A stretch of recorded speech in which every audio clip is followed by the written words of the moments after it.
Raúl González no pudo ingresar a las dependencias de la Superintendencia de Bancos. Tras ser desconocido por el gobierno como autoridad, el Consejo de Participación elegirá a otro superintendente. Este miércoles se retoman los diálogos entre los indígenas y el gobierno. Abordarán el fomento a la producción. El Seguro Social se quedó sin call center para agendamiento de citas médicas. Pese a los anuncios, ninguna empresa ha sido contratada. Más de 300 militares y policías blindan el sector del Cristo del Consuelo en el suburbio de Guayaquil, tras el mortal atentado. La policía halla más explosivos durante un operativo en el Fortín, en el noroeste de Guayaquil. Los artefactos serían similares a los utilizados en el Cristo del Consuelo. Comenzamos esta nueva semana de noticias aquí en Televistazo Estelar. Gracias por su sintonía. Arrancamos contándoles que Raúl González, posesionado el jueves pasado como superintendente de bancos, no pudo ingresar a la entidad que permanece con resguardo policial y ya le quitaron incluso el correo electrónico institucional. Al momento actúa la subrogante. El gobierno desconoce su cargo, mientras que el presidente del Consejo de Participación dice que seguirá el trámite de una nueva terna. Nos informa Jacqueline Rodas. Aunque el pasado jueves fue posesionado en la Asamblea como superintendente de bancos, hoy Raúl González no pudo ingresar a la oficina regional en Guayaquil. Junto a su abogado improvisó una rueda de prensa fuera del edificio. Hemos sido testigos de esta arbitrariedad, de esta ilegalidad, de este abuso del poder por parte del Estado. El día de ayer, en horas de la madrugada, automáticamente me quitaron el Kipux, me quitaron el correo institucional y, oh sorpresa, mediante un comunicado por parte del presidente del Consejo de Participación Ciudadana y Control Social, designa a la subrogante Guadalupe Cabezas. Vamos a presentar las denuncias correspondientes por arrogación de funciones y vamos a presentar las denuncias correspondientes ante la Comisión Interamericana de Derechos Humanos. Es que el gobierno no lo avala en el cargo. En un comunicado titulado "No puede posesionarse a alguien cuyo nombramiento no existe", dejó claro que no reconoce ni puede reconocer al ingeniero González como superintendente de bancos y por lo tanto las distintas dependencias públicas no lo aceptarán como tal. Instamos al ingeniero González a no intentar ni llevar a cabo acción alguna que pueda reiterar cualquier delito de arrogación de funciones. El presidente del Consejo de Participación dice que seguirá tramitando la nueva terna enviada por el Ejecutivo y explica que está vigente una sentencia constitucional que anuló el nombramiento de González.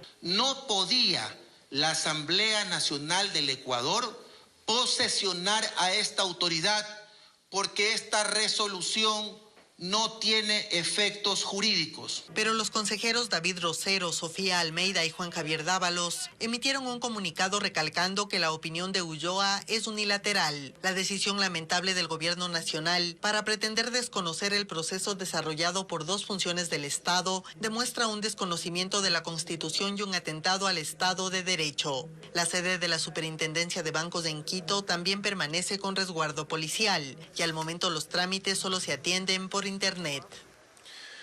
Mientras tanto, en el legislativo se mantiene la división de criterios entre quienes respaldan la posesión del superintendente de bancos y quienes se suman al Ejecutivo en desconocer esa decisión de la Asamblea. Patricio Díaz sigue este tema. Del lado de quienes votaron en contra de la posesión de Raúl González como superintendente de bancos, rechazan el que la Asamblea haya incumplido una acción judicial que impedía aquello y más bien se suman a la postura del presidente de la República de desconocer al funcionario. Yo creo que la decisión del presidente de la República pone orden en este país. El Ejecutivo no puede reconocer una acción inconstitucional, ilegal, de la Asamblea Nacional. Mientras quienes apoyaron la posesión más que una pugna con el Ejecutivo, señalan que en las actuales disputas ahora ya no tiene nada que ver la Asamblea. Yo creo que la Asamblea no tiene mucho que ver aquí. Luego ya de la designación que hizo, me parece que esta va a ser una disputa entre el Ejecutivo y ya la Superintendencia de Bancos y por supuesto el Consejo de Participación. Del lado del oficialismo reiteran que hubo desacato de una acción judicial y no descartan que esto pueda llegar incluso a un proceso de destitución de los legisladores que votaron a favor. 70. Aquí los asambleístas tienen que empezar a ser responsables, no es cuestión de simplemente yo hago y después veo si eso era legal o no. Y si eso acarrea que en algún punto determinado se determine el incumplimiento en sus funciones, arrogación de funciones o incluso que han dejado el carácter que corresponde directamente a su responsabilidad y labor como legislador, pues tendrán que dar un paso al costado. Mientras esta nueva pugna entre Ejecutivo y Legislativo se desarrolla, el diálogo que se había anunciado se iniciaría entre las dos funciones hace casi 15 días no se adelanta en nada. Aunque aquí dicen esperar que estas discrepancias no lo afecten. El miércoles de esta semana se retoman los diálogos entre el Ejecutivo y las organizaciones indígenas. Una nueva mesa empezará su trabajo mientras se sigue avanzando en las que analizan el subsidio de los combustibles y el control de precios también. Francisco Garcés nos cuenta cómo seguirá este proceso. Pese a que públicamente parece haber más distancia entre las organizaciones indígenas y el gobierno, los diálogos que ya cumplieron un mes continuarán. Este miércoles se instalará la mesa de fomento productivo que se esperaría avance más ágilmente. Esto contrario de lo sucedido con la mesa que analiza el subsidio de los combustibles y la que tiene a cargo el sistema de control de precios. Según lo acordado, el miércoles 24 se abrirá también la mesa de recursos naturales. El 31 comenzarán dos mesas, la de derechos colectivos y la de seguridad, justicia y derechos. El 14 de septiembre serían las mesas de acceso a la salud y de empleo y derechos laborales. Y la última mesa a abrirse será la de educación superior el 21 de septiembre. Vamos a definir los facilitadores de las mesas, que es un trabajo siempre delicado y muy importante. El tema de la relatoría. Vamos avanzando. La conferencia episcopal cree que si bien es un momento de avance lento en los diálogos, el proceso no se detendrá. Yo sigo teniendo la esperanza de que las partes van a finalmente optar por reconocer las coincidencias de los acuerdos. Concuerda Héctor Cayagua de la FEINE, quien ratificó la voluntad de mantenerse en el diálogo, incluso si supera los 90 días previstos inicialmente. Y por lo tanto no vamos a defraudar nuestra lucha y más que todo respondiendo a nuestras comunidades. Por lo tanto, seguiremos y está esa predisposición desde nosotros para poder seguir dialogando todos los temas que se han planteado. Pero al dirigente le preocupa la reacción de las bases que esperan resultados inmediatos, pero no los ven. Sobre todo en el control de precios de los artículos de primera necesidad. No hay voluntad política del parte del gobierno. Hay un poco de descontento desde el movimiento indígena del Ecuador, el no existir un avance en cada una de las mesas, resultados concretos que vayan dirigidas a la ciudadanía en general. La única mesa que generó acuerdos concretos es la de créditos, mientras que la del subsidio del precio de los combustibles sigue analizando propuestas. En cambio, la de control de precios está estancada en la propuesta indígena de poner un techo a varios productos industrializados. La zona de la explosión en el suburbio de Guayaquil será analizada por especialistas extranjeros, quienes vendrán a Ecuador para levantar información del material utilizado en el ataque. Meren Ochoa nos informa además que el cónsul general de los Estados Unidos demostró su preocupación por el uso de este tipo de artefactos en acciones criminales. Gran parte de los escombros ya fueron sacados de la zona del ataque criminal en el sector del Cristo del Consuelo en el suburbio de Guayaquil, pero la conocida calle 8 continúa resguardada por cerca de 300 uniformados entre policías y militares. Las investigaciones determinan que, la madrugada del domingo, dos mafiosos llegaron en una moto y dejaron un saco que contenía una gran cantidad de químicos mezclados de forma casera. Por ello no le prendieron fuego, sino que dispararon al saco para que explote. La onda expansiva alcanzó 70 metros a la redonda. Horas más tarde, 5 personas fueron detenidas durante 11 allanamientos. Hay armas detenidas, hay droga decomisada. El explosivo que se incautó en estos allanamientos es dinamita y pentolita, pero nosotros descartamos que ese elemento fue utilizado aquí. Aquí se utilizó elementos improvisados, caseros, artesanales. También se confirmó que la noche del martes llegarán a Ecuador peritos de Estados Unidos para analizar la zona de la tragedia. para hacer las pericias de los vehículos. Han pedido asistencia internacional. En ese sentido está trabajando Fiscalía y nosotros como Policía Nacional estamos articulando todos esos esfuerzos. Según los uniformados, querían matar a alias Cucaracha, dueño de una discoteca clandestina, pero el sujeto no estaba en ese momento en su negocio, sino en un local de comidas, justamente donde lanzaron el explosivo. Que aquí no se sabe por qué les pusieron y por qué la pusieron ahí, eso no sabemos. La discoteca de mi hermano es más allá todavía, ni siquiera donde pusieron la bomba. Se mantiene la recompensa de $10,000 para las personas que proporcionen información sobre quienes participaron y organizaron este acto terrorista. La autoridad también informó que manejan varias líneas investigativas. Una, que el 12 de agosto hubo un decomiso importante de drogas. Otra, el día viernes para amanecer sábado en la ciudad sucedió un hecho violento con varias víctimas en el sector de Portete, que también podría haber una relación, y indiscutiblemente también el último fenómeno que la ciudad está experimentando, que es las vacunas. Mientras tanto, el cónsul general de los Estados Unidos en Guayaquil donó a la policía de este traje antibombas. Vemos el peligroso uso de bombas y otros tipos de explosivos. Sabemos que los criminales y narcotraficantes causan daños irreparables a nivel social y económico. Hasta el cierre de este reportaje no se establecían las horas de las audiencias de formulación de cargos contra los 5 detenidos, pero los operativos continuarán en las zonas tomadas por las mafias delictivas. Los 5 fallecidos que dejó la explosión en el Cristo del Consuelo son víctimas colaterales. Según la policía, ellos no tenían ninguna relación con bandas criminales. Diego Cuenca nos informa quiénes son las víctimas cuyos cuerpos ya fueron entregados a sus familias. La explosión en el sector del Cristo del Consuelo también dejó en ruinas a 5 familias, cuyos parientes murieron a causa del potente estallido. La policía asegura que los fallecidos son víctimas colaterales. Los fallecidos, de acuerdo a la información preliminar que tiene Policía Nacional, son víctimas colaterales de este hecho terrorista. Sin embargo, estamos valorando dentro de los heridos que si alguien pertenecía o tenía antecedentes, todavía lo estamos verificando. Las víctimas fueron identificadas como Roxana Marilyn Montaño Medina, de 37 años, Vicente Agustín Loor, de 41 años. Es el único que registra antecedentes penales por tenencia y posesión de sustancias. Otro de los fallecidos es Walter Alberto Ávila Silva, de 41 años. Giancarlos Camposano Flores, de 26 años. Y Ana Lucía Narváez, de 41 años. En el suburbio de Guayaquil velan los restos de Giancarlos Camposano. El más joven tenía 26 años y murió por los vidrios de las ventanas que se le clavaron en su cuerpo. Su madre, desconsolada, cuenta que su hijo estaba en una fiesta que se realizó en el sitio del atentado. Mi hijo es un niño sano. La segunda explosión que ha habido, él iba ya a venirse, a lo que le ha caído unos vidrios aquí y por acá también, entonces en el cuello, y eso es lo que no había ni una ambulancia, no había nadie que me la ayude a mi hijo. Mientras en el hospital Guayaquil se recuperan los heridos, 7 ya recibieron el alta médica. Otros 10 siguen internados, entre ellos 2 con pronóstico reservado.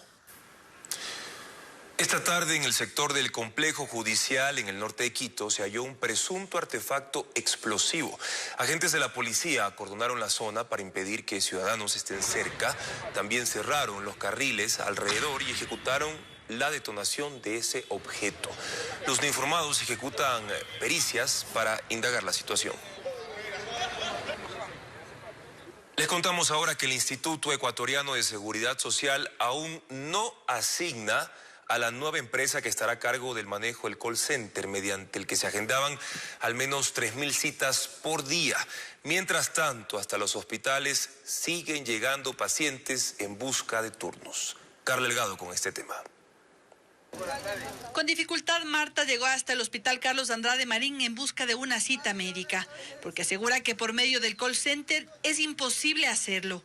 Y estoy desesperada porque estoy con una catarata, me ando cayendo, no puedo ver. Entonces, ¿ha llamado usted por el call center? Sí, no hay atención. No solo está la grabadora. Hubo más gente que no tuvo respuesta en el 140, número a través del que se agendan las citas médicas de la Seguridad Social. Decenas de pacientes fueron hasta otros hospitales de la red del IES, a ver si así conseguían un turno. No está funcionando, no contestan. Entonces ¿Para qué especialidad quiere coger? Para urología. ¿Ya? Pero tuve que venir aquí madrugando. No se puede coger niña, porque nunca contestan y nunca hay cobertura. Y es que desde la medianoche del domingo, la operadora Flove Group, que manejaba el call center desde 2017, indicó que no prestará más el servicio al IES. Durante la tarde de este lunes tampoco tuvimos información acerca de la empresa que manejará el call center del IES. Mientras tanto, quienes intentan tomar una cita se encuentran con esto.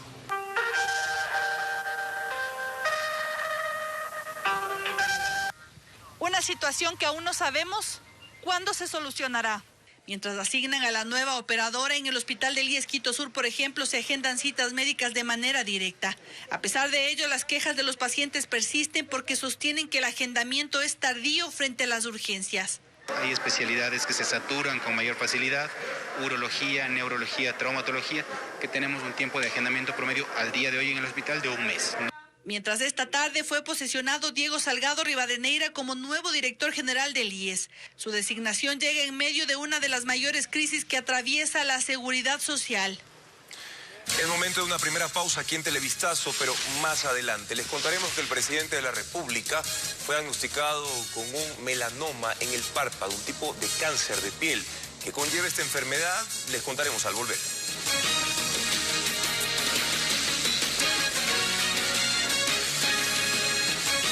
Seguimos con más noticias sobre las boletas de excarcelación de Jorge Glass, que según el Servicio de Atención a Privados de Libertad tienen inconsistencias. El juez de Portoviejo, Edison González, respondió que no está facultado para determinar su validez. Dice que él no las emitió, sino Vani Molina, quien ahora está suspendido y tiene arresto domiciliario. También indica que las primeras boletas, que además favorecieron a Daniel Salcedo y a un sentenciado por asesinato, se emitieron de forma manual por disposición de su antecesor. El SNAI aún no informa cómo va a proceder tras esta respuesta del juez. Y precisamente ratifican el arresto domiciliario y el uso de grillete electrónico para Vani Molina, el magistrado que hace una semana dictó un recurso de habeas corpus a favor del ex vicepresidente Jorge Glass, Daniel Salcedo y un tercer privado de libertad. La decisión se mantuvo luego de más de 2 horas de audiencia en la Corte de Justicia de Manabí, en Portoviejo. Esto pese a que la Fiscalía alegó el riesgo de fuga porque contra el juez existe otra causa por presunta usurpación y simulación de funciones públicas. El abogado de Molina no se pronunció ante la prensa mientras su representado asistió a la diligencia a través de videoconferencia. El presidente de la República, Guillermo Lasso, viajará mañana a Houston, Estados Unidos, para someterse a nuevos exámenes médicos. La Secretaría de Comunicación informó que el mandatario padece de un melanoma en el párpado, un tipo de cáncer de piel. Paul Romero consultó a un especialista sobre esta enfermedad.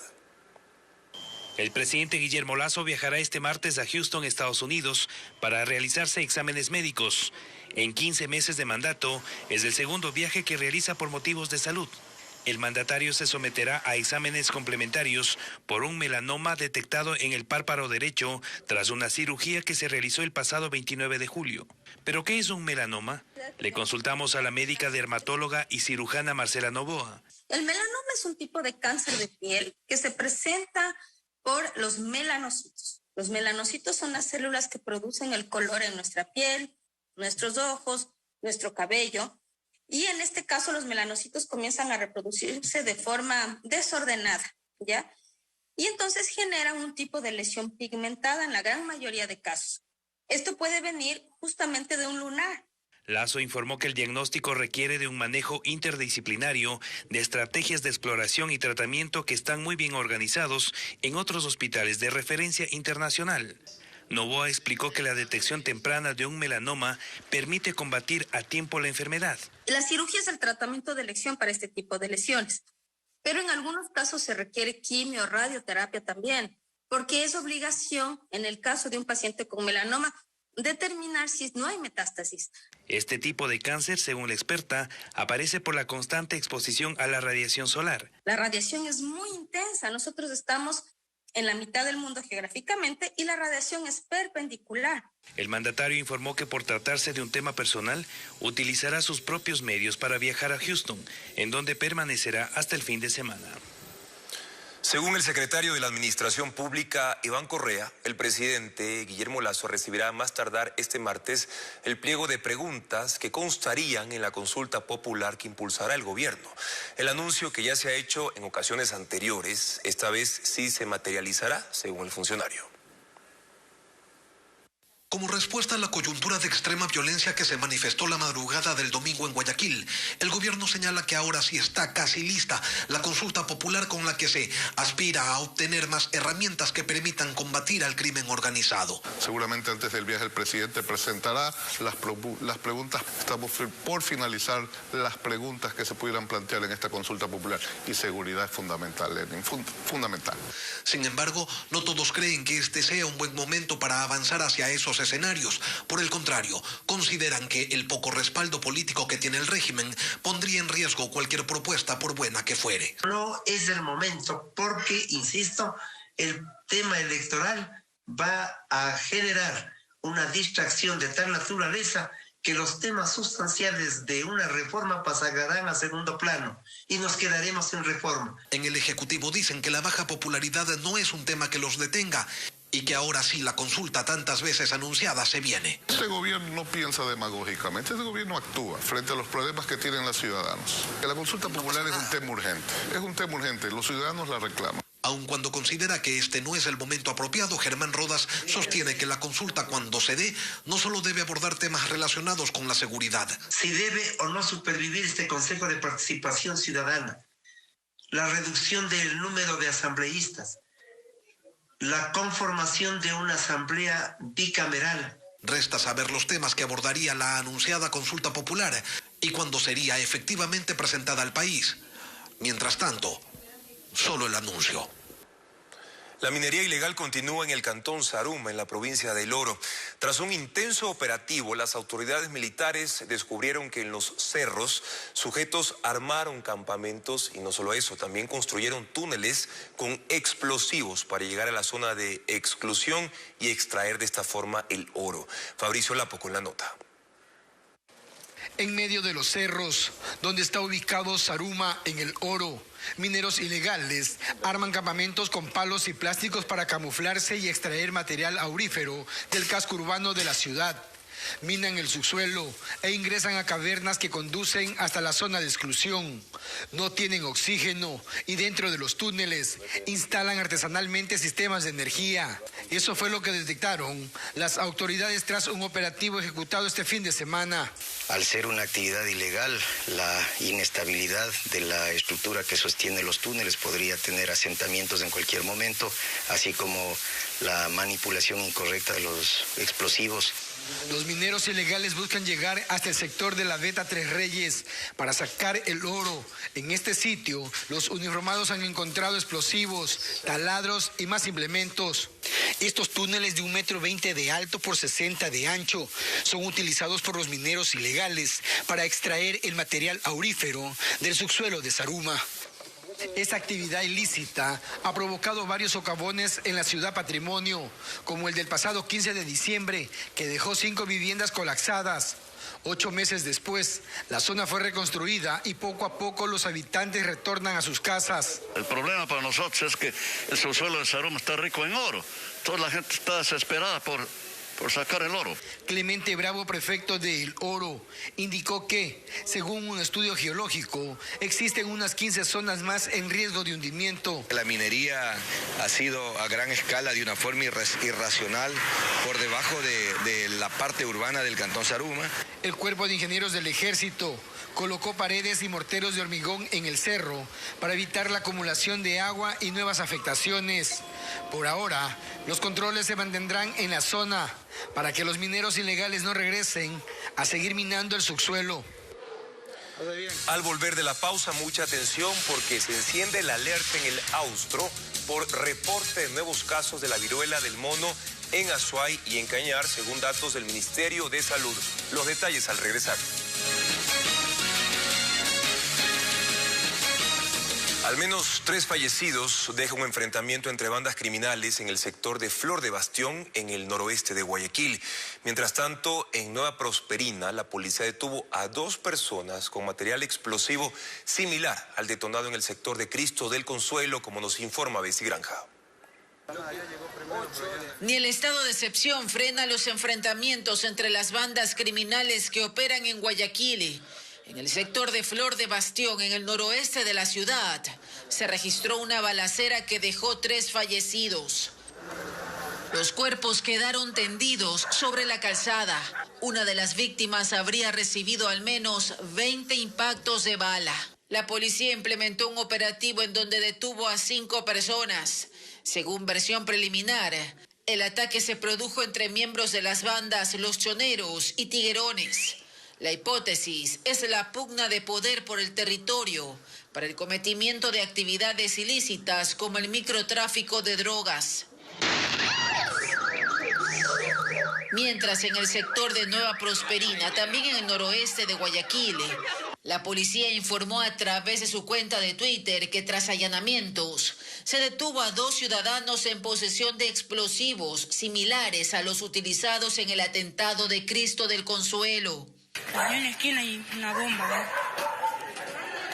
¿no? Ya no se puede vivir aquí ya.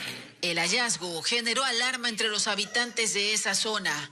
Videoaficionados captaron el momento cuando dueños de inmuebles huyeron del sitio.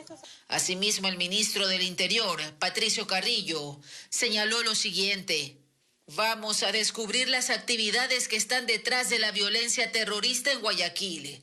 Hoy se allanaron lugares en Nueva Prosperina donde se preparaban dispositivos explosivos. La investigación determinará correlaciones con lo ocurrido en Cristo del Consuelo. Entre las evidencias también se encontró droga y un arma de fuego. La zona del Austro, preocupada por el avance de la viruela del mono. Se reportan 3 casos nuevos en Azuay y 1 en Cañar. Según el Ministerio de Salud Pública, se trata de pacientes de 20 a 49 años. Además, las autoridades ya cumplen con el monitoreo de otras 25 personas que forman parte del cerco epidemiológico. Azuay suma ya su 3er caso de la viruela del mono. Es la información que maneja la Coordinación Zonal 6 de Salud, quien también informa que en Cañar se reporta el primer contagio. 3 son de sexo masculino, 1 femenino entre las edades de 20 a 49 años.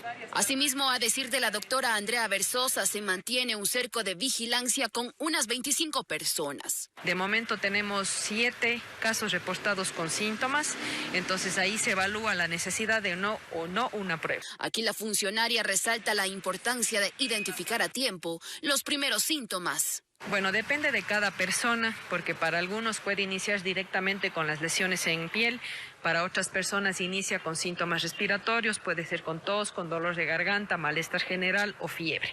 De ser así, lo recomendable es asistir al centro de salud más cercano. No olvide que el ciudadano contagiado, al igual que con la COVID-19, debe portar una mascarilla. Gracias por continuar en sintonía de Televistazo. Las Fuerzas Armadas encontraron un presunto centro de acopio de droga en el cantón Eloy Alfaro, provincia de Esmeraldas, frontera con Colombia. Entre las evidencias están 681 paquetes de droga. Paul Romero con el informe. Este lunes, personal del Batallón de Infantería San Lorenzo, durante un patrullaje en la frontera con Colombia, encontró un presunto centro de acopio de droga. El hallazgo, según información de la Armada, se dio en la isla Santa Rosa, archipiélago de Ancón de Sardinas, que pertenece al cantón Eloy Alfaro, provincia de Esmeraldas. En el sitio se encontraron cientos de paquetes con este logotipo que identificaría a la organización narcodelictiva que opera en esta zona de la frontera norte. En una incursión se encontró 26 bultos con 681 paquetes de sustancias sujetas a fiscalización, las mismas que serán puestas a órdenes de la autoridad competente. El despliegue militar se realizó de forma coordinada con personal de la Fuerza de Tarea Conjunta. En operaciones de control y vigilancia de los espacios acuáticos a través de la Armada del Ecuador, el Comando de Operaciones Norte y el Batallón de Infantes Marina número 11 San Lorenzo. En la operación también participó la Fiscalía.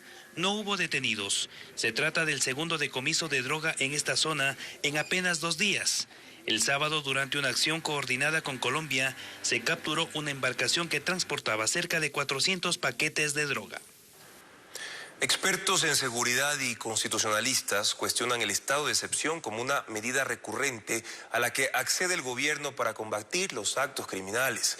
Los especialistas coinciden en que el país necesita ayuda internacional y un plan de prevención contra las mafias. Diego Cuenca nos informa. Sacan a militares y policías a las calles. Los vemos trabajando juntos y entonces la percepción de inseguridad parece cambiar. Al menos ese es el panorama que registramos cuando el gobierno decreta un estado de excepción. Y ya son 2 veces en ese año que utiliza la medida como una reacción que no ataca el problema de raíz. Un gobierno y un Estado que reacciona. No estamos observando que trabajen sobre la prevención. Hasta ahora estamos esperando que se presente la política de seguridad integral y que se planteen realmente las prioridades con la ejecución de presupuestaria. El más reciente estado de excepción se decretó en abril, en el que se dispuso el toque de queda focalizado para combatir los actos criminales que están ahí, no paran. Las muertes violentas en Guayaquil, Durán y San Borondón son 866. Y ahora son 112 las emergencias con artefactos explosivos que han atendido los agentes. Constitucionalistas coinciden que es momento de solicitar ayuda internacional para enfrentar a las mafias. El único instrumento que ahora tiene el presidente de la República son estos estados de excepción, pero están descoyuntados, desconectados de un programa mucho más profundo que realmente en un momento tan difícil debe plantearse, debe aterrizarse, porque si no podemos vivir en estados de excepción y nada sucede. Si se está repitiendo la misma falencia o se está reconociendo la misma falencia, con toda seguridad la Corte Constitucional va a objetar el estado de excepción. Uno de los requisitos que la Corte Constitucional ha señalado es que el Estado tiene que corregir o tiene que precaver a través del ordenamiento ordinario que no se repitan este tipo de cosas. Desde el Ministerio del Interior consideran que el estado de excepción les permite intensificar los operativos entre las instituciones encargadas de la seguridad pública y del Estado. Ahora pasamos de los deportes a la música porque la ecuatoriana Mar Rendón dejó en alto el nombre de nuestro país con su gran participación en el reality mexicano de canto La Academia. La joven guayaquileña se quedó con el 3er lugar y ahora grabará con la disquera Sony sus 2 primeros sencillos. Ana María Palacios nos tiene un resumen de la gala final transmitida anoche.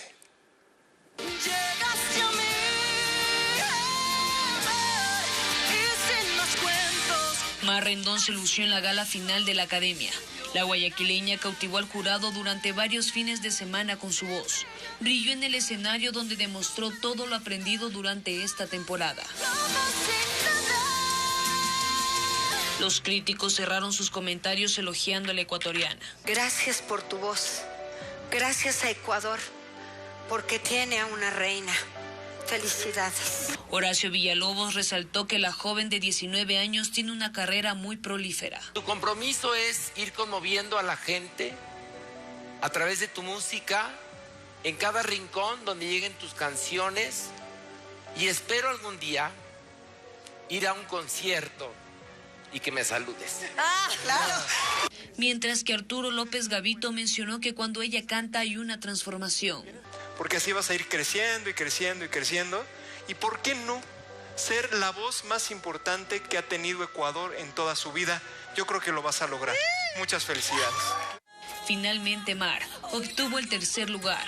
A través de sus redes sociales envió un mensaje a todos los ecuatorianos y a la gente de todos los países que conectaron con ella y creyeron en su talento. Cecia de Honduras se quedó con el 1er lugar y el mexicano Andrés con el 2º puesto. La guayaquileña ganó un contrato con Sony Music para grabar 2 sencillos y $1,500 aproximadamente.